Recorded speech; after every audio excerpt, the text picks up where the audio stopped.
सर्व पत्रकार बांधवांचं मी महाराष्ट्र नवनिर्माण सेनेकडून त्यांचं या ठिकाणी आभार व्यक्त करतो.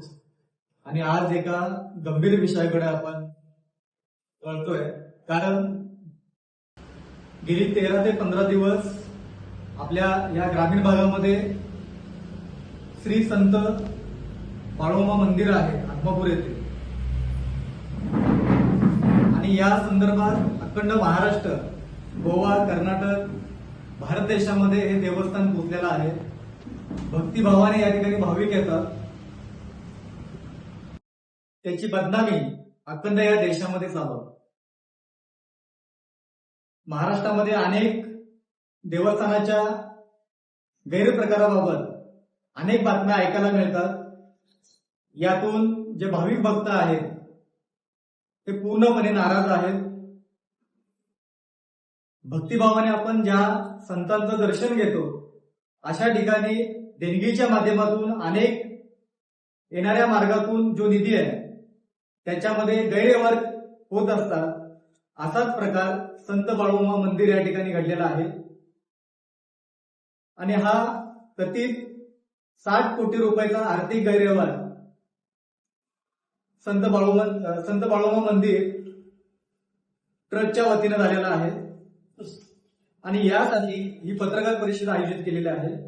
याच्यामध्ये मुद्दा बघायला गेला तर बकरी विक्रीतून जो भ्रष्टाचार झालेला आहे, गैरव्यवहार झालेला आहे, ते 41 कोटी रुपयाचा झालेला आहे. जागा खरेदी विक्री संदर्भात 19 कोटी रुपये गैरव्यवहार आरोप करण्यात आलेला आहे. आणि या संदर्भात एफआयआर सुद्धा नोंद केलेली आहे. पण तत्कालीन धर्मादाय निरीक्षक रागिनी खडके मॅडम, त्यानंतर देवस्थानचे तत्कालीन सचिव रावसाहेब कोणकरी, तत्कालीन विश्वस्त मंडळातील काही सदस्य, व्यापारी, कॉन्ट्रॅक्टदार यांच्या विरोधात 19 जुलै 2026 रोजी गुन्हा नोंद झाला. पण हा गुन्हा नोंद होऊन देखील त्यांना अटक का नाही होऊ शकली? एकही आरोपी अटक झालेला नाही या 15 दिवसामध्ये. त्यामुळे भाविकांमध्ये तीव्र नाराजी व्यक्त झालेली आहे. आणि यासाठी आम्ही महाराष्ट्र नवनिर्माण सेनेच्या वतीने अशा 5 मागण्या जिल्हाधिकारी कार्यालय असू दे, देवस्थान व्यवस्थापन समिती असू दे, किंवा धर्मादायित्व कार्यालय असू दे, प्रांत कार्यालय, तहसीलदार कार्यालय, या सर्वांनाच आम्ही एक विनंती करतोय. या 5 विनंती आणि 5 मुद्दे महाराष्ट्र नवनिर्माण सेनेच्या वतीने आपल्या समोर मांडत आहे. त्यातला पहिला मुद्दा असा आहे की गुन्हा दाखल होऊन देखील अटक का नाही झाली? या प्रकरणाला जवळपास आज 13 ते 15 दिवस होऊन गेले, पण तरीही एकाही आरोपीला या ठिकाणी अटक केलेली नाही. याच्यामुळे भाविक भक्त पूर्णपणे नाराज आहेत. दुसरा मुद्दा आहे निपक्ष तपासणीची मागणी आम्ही महाराष्ट्र नवनिर्माण सेनेकडून करतोय की आर्थिक गुन्हे शाखा कोणत्याही दबावाखाली पारदर्शकपणे याची चौकशी त्यांनी करावी. दोषी कोणीही असो त्याच्यावरती समान कायदेशीर ही कारवाई झाली पाहिजे, ही सुद्धा आमची मागणी आहे. 3 नंबरची मागणी आहे पुरावे सुरक्षित ठेवावेत. तपासाला विलंब झाल्यास पुरावे नष्ट होण्याची शक्यता खूप मोठ्या प्रमाणात आहे. त्याच्यामुळे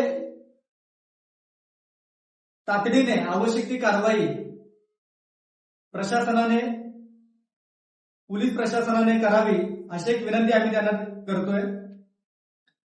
आणि सगळ्यात महत्वाचा की अपहरण प्रकरणांची चौकशी, जेणेकरून देवस्थान लेखनीय अरविंद गणेश स्मार्ट यांच्या कथित अपहरण प्रकरणाचा आर्थिक गैरव्यवहाराचा काही संबंध आहे का याची पण चौकशी या ठिकाणी व्हायला पाहिजे.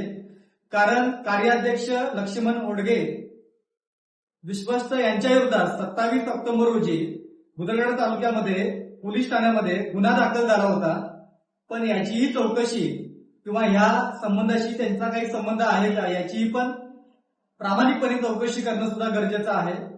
आणि पाचवी आहे की हा विषय अनेक दिवसापासून सुरू आहे गैरप्रकाराचा, पण याच्याकडे लक्ष द्यायला कोणी तयार नाहीये. त्यामुळे हा विषय कोणत्याही राजकीय पक्षाचा नाहीये. हा लाखो भाविकांच्या भक्तीचा आहे, आराधनाचा आहे, त्यांच्या भावनिकतेचा आहे आणि हा सार्वजनिक विषय आहे. त्याच्यामुळे यांना कुठेतरी खरं काय आहे आणि खरं काय चाललंय याची माहिती भाविक भक्तांना मिळणं गरजेचं आहे. कारण इतक्या मोठ्या प्रमाणात या ठिकाणी येणारे भाविक या घटनेमुळे त्यांच्या मनामध्ये असणाऱ्या भावना या कुठेतरी दुखावल्या जात आहेत. त्याच्यामुळे प्रशासनाने देखील किंबहुना मी एक विनंती करतोय पालकमंत्री सरांना साहेबांना की त्यांनी याच्या जातीदिशी लक्ष घालावं की जेणेकरून हा आपल्या तालुक्यातला विषय आहे आणि तालुक्याची बदनामी अशा प्रकारे महाराष्ट्रात होते, देशभरात होते, याची दखल घेऊन खरं काय आहे हे जनतेसमोर आलं पाहिजे. यासाठी मी प्रशासनाला इशारा देतोय. आमची स्पष्ट मागणी आहे की संबंधित आरोपीवरती तात्काळ कारवाई करावी, निपक्ष तपास करावा आणि जर लवकरात लवकर कारवाई करणार नसतील, होणार नसेल तर आम्ही याच्यावरती सर्व भाविक भक्तांना घेऊन तीव्र असं आंदोलन करणार आहोत. वेळ पडल्यास रस्ता रोको आंदोलन आम्ही या ठिकाणी करणार आहोत. हा इशारा मी त्या ठिकाणी देतोय. आणि सगळ्यात महत्वाचं की आम्ही कोणालाही दोषी ठरवत नाही. महाराष्ट्र नवनिर्माण सेना म्हणून किंवा मी वैयक्तिक किंवा इथं बसलेले सर्वच, पण दोषी कोण आहे हे न्यायालयीन आणि तपास यंत्रणा ठरवतील. मात्र कायद्याच्या अंमलबजावणी करणं हे समान असली पाहिजे किंवा कायदेशीर असली पाहिजे. यासाठी हा लढा आहे की खरं काय चाललंय बाळूमामा मंदिरामध्ये किंवा ट्रस्टमध्ये काय चाललंय याची सखोल चौकशी करून लवकरात लवकर अटक करावी अशी मागणी महाराष्ट्र नवनिर्माण सेनेकडून आम्ही करत आहोत. आणि असं न झाल्यास लवकरात लवकर या संदर्भातल्या आंदोलनाची तारीख मी आपल्या सर्वांना कळवेन. आज सन्माननीय राजसाहेब ठाकरे यांच्या आदेशानुसार सन्माननीय आमच्या जिल्ह्याचे संपर्क अध्यक्ष यशवंतदादा किल्लेदार तसेच नंदकुमार चिले आणि आमच्या महाराष्ट्र नवनिर्माण सेनेचे जिल्हाध्यक्ष नागेदादा चौगले यांच्या नेतृत्वाखाली त्यांच्या मार्गदर्शनाखाली ही पत्रकार परिषद आम्ही आयोजित केली होती. या पत्रकार परिषदेला तुम्ही सर्वजण आलात त्याबद्दल मी तुमच्या सर्वांचं पुन्हा एकदा आभार व्यक्त करतो. थांबतो. जय हिंद, जय महाराष्ट्र.